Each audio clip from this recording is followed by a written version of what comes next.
Hello viewers, my name is Leslie Kanjanda, a Media 42 student at Midland State University. With me today is a youth pastor from Kwekwe, Mr. Gapara. Mr. Gapara, may you introduce yourself to the audiences? Thank you, Leslie. Hello viewers, my name is Prince Gapara, a psychologist in training and an evangelist by calling. I hail from the small town of Chipinge in Chechechi, Biza, and currently I stay in Kwekwe, in the small town of Mbiza. I'm a youth pastor with Assemblies of God, Back to God Church, there in Kwekwe, and basically I'm just in charge, or I've got my responsibility are mainly designated in the Midlands province as well as national. Thank you very much, Leslie. It's very nice to meet you. Nice to meet you too, Mr. Gapara. May you briefly tell us about your call to the ministry and how was it confirmed to you? Yeah, that's a very, very interesting question, Leslie. But basically, from my own point of view, I would know that if it's a global perception. There is no real, or there is no incident or an encounter where a man of God can say, here God told me to do this that I'm doing.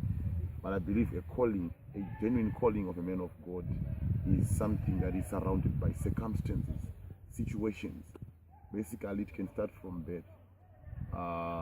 Starting from birth, I think even biblically, those great men that we have seen that are written, recorded, and unrecorded, all their great destinies in the ministry world began from the day they were born. So I believe personally, my life as well, my calling as well, is something that is situational based. I think I would have to combine certain circumstances and situations that I have encountered in life to say, yes, indeed, I'm called of God. But just to answer your question, I think I would explain or pinpoint the time when my ministry began to take shape.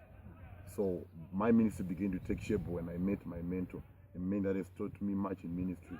I would have done injustice if I don't give kudos to such a great man of integrity, that is Apostle Joy Museba, the founder and apostle of New Christian Life Ministries.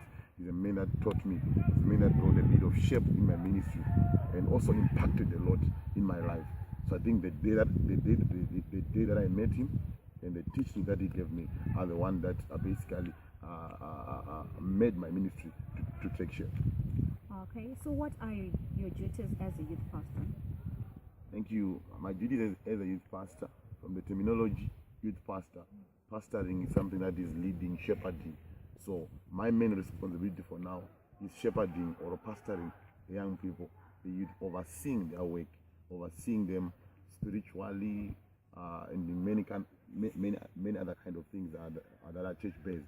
And also basically we oversee leadership, assembly leadership, which are mainly for youth committees, selection of committees, teaching and mentoring other few young cadres who possibly one day would want to be as well be pastors. So we nurture, we mentor, we give spiritual insight. Then one other key responsibility that we have is mainly to be a gateway or a point of connection between the young people and also the elders. What we do, we stand in between. When the young people wants to say something to the elders, they come by us.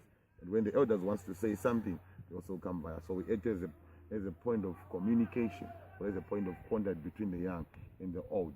And also what we do is we teach, we preach, and also we oversee all youth activities. I think basically those are the key responsibility that we have as youth pastors, because we are many. Okay. I understand you're still at school, right? Yes, I'm still at school. So how do you manage both being a student and being a youth pastor? Yeah, it's a very difficult thing. But I think if one comes to terms and to understand that we come to school to build our profession and to build our professional qualities. But schooling is mainly for profession, but ministry is not a profession. So as much as ministry is not a profession, ministry is one thing which does not need a qualification. A doctor needs 7 years at school for them to be doctors. Lawyers need 5 years, and many other professions, they need years at school. But ministry is something that you would learn on the job. Starting from birth, you would learn to be a pastor on the job. So basically, I think that understanding gave me that drive to know how to manage these two. That here I'm trying to do profession, but ministry I have to do it in the now. I don't need a qualification to be in ministry, but I am qualified. I learn on the job. That's the only job, my dear, which you learn on the job. You don't need a paper. You don't need something, but just do it there and there. You do it on the job. Then you get experience. You meet challenges. You grow. You meet challenges. You grow. So I understood that ministry is not a profession. It's a calling. So a calling. I exercise calling every day, every minute, every second. So that understanding on this one. So my key answer here is my understanding of ministry has made me to balance between the two. That this is a profession, this is a calling. I should not deprive my calling because of a profession, neither at the other side. But I have to fulfill both objectives. Okay. So where do you see yourself at in 10 years' time to come? Basically, I would say in 10 years' time, I'll become a better leader. Since I told you, we learn on the job. So I think I would have learned more. I would have improved on many aspects in terms of leading people. And I believe I'm still improving. So in 10 years to come, I believe and I have this faith that I'll be a better person. I'll be a better leader. All right. So tell me about your challenges as a youth pastor. Challenges in youth pastor, as a youth pastor, there are there. If I say there are no challenges, I would have lied. You know, in this current atmosphere, modernization, cultures, infiltration, we are having Zimbabweans living as Americans, Americans living as Zimbabweans, get the sense. So it's very difficult. And also we have got diverse doctrines in this now world, where people can learn a lot of doctrines at school, at colleges, at universities. So it is a challenge to keep someone or to keep a young person or to try and convince them that this is the right doctrine to follow. So being a youth leader and a youth pastor on top of that, it's very difficult to say this is the right thing, especially when they go outside to interact and learn. As we all know, that's socialization is by interaction. So when they interact, they adopt some certain cultures. So trying to keep them in the right track, it demands a lot of patience, it demands a lot of love, it demands a lot of endurance on top of that. So just trying to keep them in the right direction is a very difficult thing. It's a challenge mainly for the youth pastor. Because if anything goes wrong, you'll be pointed as the culprit. I think that's the main challenge. All right. So who's your role model? Okay. I have many role models, but my ministry role model is Prophet Emmanuel Makanji. He's a man that has influenced me so much. I read, I listen to his stuff, to his sermons, to everything, and he's in my heart. All right. Advice to the youth out there. My main advice to the youth is young people, life gives you what you demand, not what you deserve. So you should never sit back and relax and say life will give me what I deserve. You deserve the good things, but life will never do that.